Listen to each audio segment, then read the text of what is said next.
ಹಲಸಿನಕಾಯಿ ಸೊಳೆನ ತೆಳುವಾಗಿ ಚಿಪ್ಸಿಗೆಲ್ಲ ಕಟ್ ಮಾಡ್ತೀವಲ್ವಾ ಹಾಗೆ ಕಟ್ ಮಾಡ್ಕೊಳ್ಳೋಣ. ತೆಳುವಾಗಿ ಕಟ್ ಮಾಡ್ಕೊಳ್ಳೋಣ. ಎಲ್ಲ ಹಲಸಿನ ಸೊಳೆಗಳನ್ನು ತೆಳುವಾಗಿ ಕಟ್ ಮಾಡ್ಕೊಂಡು ಬಂದಿದ್ದೀನಿ. ಇದನ್ನ ಬೇಯಿಸ್ಕೊಳ್ಳೋಣ. ಇವಾಗ ಹೆಚ್ಚಿಟ್ಕೊಂಡಂತಹ ಹೋಳುಗಳನ್ನೆಲ್ಲ ಒಂದು ಪಾತ್ರೆಗೆ ಹಾಕೊಳ್ತಾ ಇದ್ದೀನಿ. ಈ ಹೋಳು ಮುಳುಗುವಷ್ಟು ಸ್ವಲ್ಪ ನೀರು ಹಾಕೊಳ್ಳೋಣ. ಒಲೆ ಹೆಚ್ಕೊಂಡು ಈ ಹೋಳುಗಳನ್ನ ಚೆನ್ನಾಗಿ ಬೇಯಿಸ್ಕೊಳ್ಳೋಣ. ಈ ಹೋಳು ಬೇಯಕ್ಕಿಟ್ಟಿದ್ನಲ್ವ ಇದಕ್ಕೆ ರುಚಿಗೆ ತಕ್ಕಷ್ಟು ಉಪ್ಪು ಮತ್ತೆ ಚೂರಾಗುವಷ್ಟು ಅರಿಶಿಣದ ಪುಡಿ, ರುಚಿಗೆ ತಕ್ಕಷ್ಟು ಸ್ವಲ್ಪನೇ ಬೆಲ್ಲ ಹಾಕೊಳ್ತಾ ಇದ್ದೀನಿ. ಇದಿಷ್ಟು ಹಾಕಿ ಈ ಹಲಸಿನಕಾಯಿನ ಚೆನ್ನಾಗಿ ಬೇಯಿಸ್ಕೊಳ್ಳೋಣ. ಮುಚ್ಚಿ ಒಂದು 10 ನಿಮಿಷ ಬೇಯಿಸ್ಕೊಳ್ಳೋಣ. ಹಲಸಿನ ಸೊಳೆ ಬೇಯೋಷ್ಟರಲ್ಲಿ ನಾವು ಮಸಾಲೆನ ರೆಡಿ ಮಾಡ್ಕೊಳ್ಳೋಣ.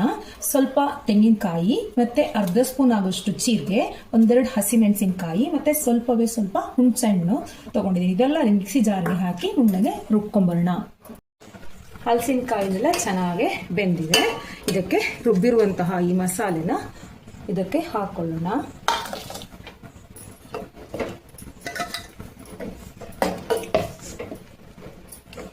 ಸಾರಾಗಿರೋದಕ್ಕೆ ಸ್ವಲ್ಪ ನೀರು ಜಾಸ್ತಿ ಹಾಕೋಬೇಕಾಗತ್ತೆ.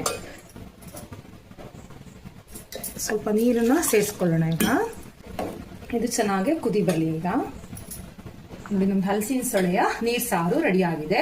ಇದು ಇಷ್ಟು ನೀರಾಗಿದ್ರೆ ಸಾಕು. ಇದು ಇವಾಗ ಚೆನ್ನಾಗಿ ಕುದಿತಾ ಇದಲ್ವಾ, ಈಗ ಒಲೆನ ಆಫ್ ಮಾಡ್ಕೊಳ್ಳೋಣ. ಇದಕ್ಕೊಂದು ಗಮ್ಮತ್ತಿನ ಒಗ್ಗರಣೆ ಕೊಡೋಣ. ಈಗ ಬಾಣಲಿಗೆ 1 ಸ್ಪೂನ್ ಆಗುವಷ್ಟು ಎಣ್ಣೆ,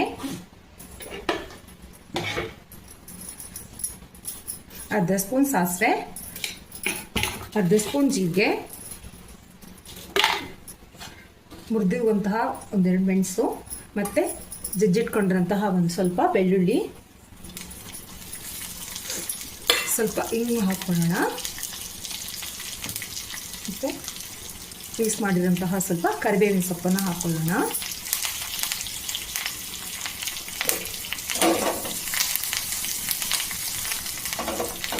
ಒಗ್ಗರಣೆ ಆಗಿದೆ. ಇದನ್ನ ಹಲಸಿನ ಸೊಳ್ಳೆ ನೀರ್ ಸಾರಿಗೆ ಹಾಕೊಳ್ಳೋಣ.